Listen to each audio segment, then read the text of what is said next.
Welcome to this edition of the Douglas County School District Growing Together podcast. We will be talking to leaders, educators, specialists, and community members about topics that matter to our students, our schools, and our community. Let's jump into this week's episode as we grow together. My name is Lori Lacombe, Healthy Schools Coordinator, and I'm here with Erin Reagan, our DCSD Lead Counselor. Welcome to 10 Meaningful Minutes. Today we're discussing part 2 of tips, tricks, and trapdoors helping your student through the college process. Can you describe the application process to our listeners? Yeah, I can. So the application process now has become, for a lot of schools, and I'm thinking specifically about CSU and CU and some of our big institutions, I believe UNC is included, there's this application called the Common App. And the Common App allows you to fill out one application, and there may be a few additional supplements, but the core of the application allows you to apply to a number of schools, and I believe it's like 20. If a student's applying to 20 schools, that's a really high number, but it's nice to know that it's an option. Other schools have their own applications, but all applications are online now. And the really good news about applying is that it's really not that big a deal. You know, take, for example, University of Northern Colorado. For a student that wants to apply there, they don't even have to really write an essay. They can just simply fill out data entry information. What's your name? Where do you live? And it's almost anticlimactic. And so I think for a lot of kids, this application, there's so much built into it, but it's really not that big a deal. Okay. Yeah. Many schools have essays that they require. CSU, CU, DU, and Colorado College are all examples in state of schools that require an essay. And I think that this is really where the core of the work for students is at. Right, this is where they can really shine. Yeah. Are there essays that colleges don't want to read? It's funny you ask. There is a kind of passé essay that I was at a conference a few years ago, and there were college reps sitting around laughing, drinking beer, talking about this. And so I joined them, and it turns out that there is a topic that tends to come up a lot, and it is thematically, it's about a student going on a mission to another country a lot of times, and it kind of goes like this. I went to another country, I expected to help the people there, but they really helped me know more about myself. And I think that is an incredibly valuable experience, but it is something that colleges hear a lot about. Okay. And so the things that they do want to read are topics that really interest the student, and they're really looking to hear the student voice shine through. So an example of this, and you can look this up online, is called the Costco essay. And I know that sounds weird, but it's one of the most articulate and interesting college essays I've ever read. And it is about this woman's experience as a child going to Costco and the grand adventure that represented for her.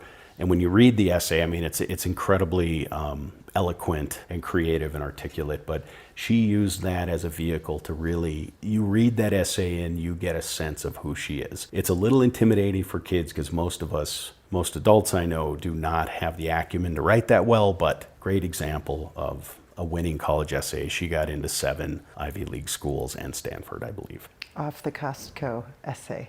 Off the Costco essay, it certainly helped. So ideally, I encourage students to apply early. It kind of relieves stress, and it gives you time to consider your options. If you apply early, you typically hear back sooner. So in terms of timeline, that relieves anxiety as well. The other reason to do that is that scholarship deadlines come up really quickly. The sooner you hear back, the sooner you can know, okay, I'm in now, I'm going to apply for some scholarships. Okay. That could be really helpful as well. And then with regard to activities, colleges don't necessarily want to see a list of activities that a student's involved in. They'd prefer to see deep commitment and involvement in one or two preferred activities because they want community members that are going to be committed. That's brilliant.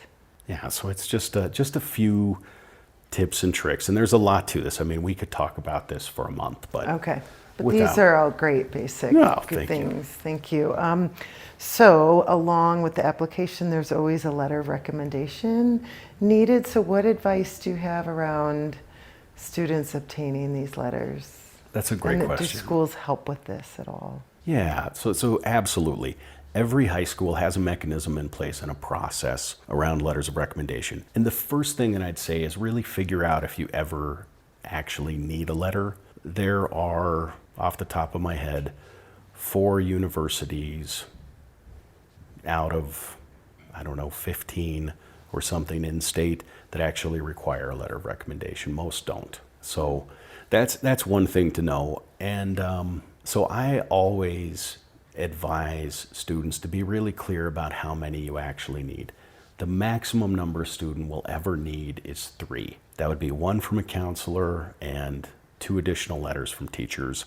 That's usually a highly selective college, so that's one thing that I'd recommend. Most high schools have a letter of recommendation profile that the student fills out in advance that kind of helps teachers or whoever their letter writer is, and kind of helps fill in the blanks. The other thing that I would say is that this is not something that's required. So I recommend that students write a thank you note to whoever their letter writer is. For students that are applying to highly selective schools, it's really important to give lots of advance notice and explain to the letter writer what is happening and the purpose of the letter so they know they need to write a quality letter. Okay. Great advice. So I think all parents, we do our best, but we don't know what we don't know, right? Are there any things that we should avoid? That's a great question. I meant to ask you this question earlier, Oh, go ahead. Lori, but I think you had a daughter who's been through this process. I have 2 who've gone through this, yep. Do you have any pointers that you can share from your experience? Well, I think one thing that really helped our daughter who just went to college, she started we went to California and looked at a couple schools, and the conversation that happened quickly after is, I don't want to be that far from home. And so it was really nice for us. So in our household, our conversation with that child was really about the geography of, where are you going? Where is the best placement for you? Our oldest, it was really more academic because she had a very strict outline of where she was going in life and how she was going to get there. So she was all academics. And for this one, it was really about, I need to be close. And it worked out great because she only had so many schools to apply to. And I'm happy to report she's happy and doing really well. That's fantastic. First year. So thank you for asking. Yeah, absolutely. So back to your question about what we need to avoid. I have this list that I call the 10 deadly mistakes to avoid. And deadly is a misnomer. There's really no deadly here, but these are common mistakes, and some of them sound like a little obvious, but you would be amazed how often I've seen this happen. So we'll just, Okay. if it's okay, I'm going to quickly go through these, and then we'll wrap up. So number 1, applying to a college with an essay written for another college. For students who apply to a lot of schools, this is an easy mistake to make. And I can't tell you how many college admission officers have laughed and told me stories about this happening. So really is- triple check. But it can and often is a deal breaker, especially for a school that is looking to weed students out if they have if it's a hard school to get into. Another one that's really common is just missing application deadlines. My own niece did this recently and had to sit out for a semester of college. And I think she wanted a semester off, so I think it's fine. But yeah, that happens a lot. Well, that's an easy way a parent can help, where you can write on the family calendar some deadline dates just so everyone can see it and encourage Yeah. Their children to get these done on time, and it's on the radar. I'm really glad you mentioned that, because I think having a timeline with a plan is a really helpful thing. And kind of approaching this like a collaborative family project. Of course, it needs to be driven by the student, but Of course. a gentle reminder around deadlines can always be helpful. Something else I've seen happen a couple of times is making a bad impression on an admissions officer. And so we have a lot of college visits that come to our high schools. And most students, most of our kids are just really, really nice kids. Sometimes, though, they are not aware that the person that they're sitting with is the person that's going to read their application, and they will be on their cell phone, they'll be texting, they'll be distracted, and this kind of behavior is noticed. So I would say managing impressions is really important. There are colleges, and I saw this happen with another student, that if they have visited a school and a student applies and they didn't go to the visit, they will automatically throw their application out. And I saw this happen with a student council president that is one of the best kids I've ever known. And when it was a college back east, and when he called and asked them why, that's what they told him. So there's a lot of policies that are kind of unwritten. Sometimes students ask for too many letters of recommendation. Letters of recommendation are uploaded into Naviance, and when teachers upload their letters, they can see how many other letters of recommendation have been uploaded. And teachers are aware that there's really only 3 needed. So if there are 7 or 8 letters that have been written for a student, it's not appreciated. So I think that's another tip. I think that's respectful for the teachers. That's good to put out there. Yeah, absolutely. Procrastinating, this kind of goes back to the deadline thing, but a few years ago, I had a student that was amazing. They had a 4.4 GPA. They had a almost nearly perfect SAT score. They applied to a university here in state at the deadline. I think it was January 15th or something, and they were rejected. And I was astonished. I called this university and I asked them, why did you reject the student? They said, well, they applied on January 15th. I said, yeah, but that's your deadline. And they explained that they had already filled their class a month before. So these things aren't published anywhere, and people don't know this. And so I really think that applying early is a really good idea. Parents contacting colleges on behalf of their students. Colleges see that as a red flag. They do not like that. Parents will not be attending the college, the students will, and so that reflects poorly on students. And I think parents unintentionally harm their kids that way. That's very good to note. Yeah, it's something to be aware of. And then there's this thing called early decision. You make a commitment to attend a college if they let you in. You sign a contract. I have seen students do that. They get accepted and then they don't want to go. They weren't really sure.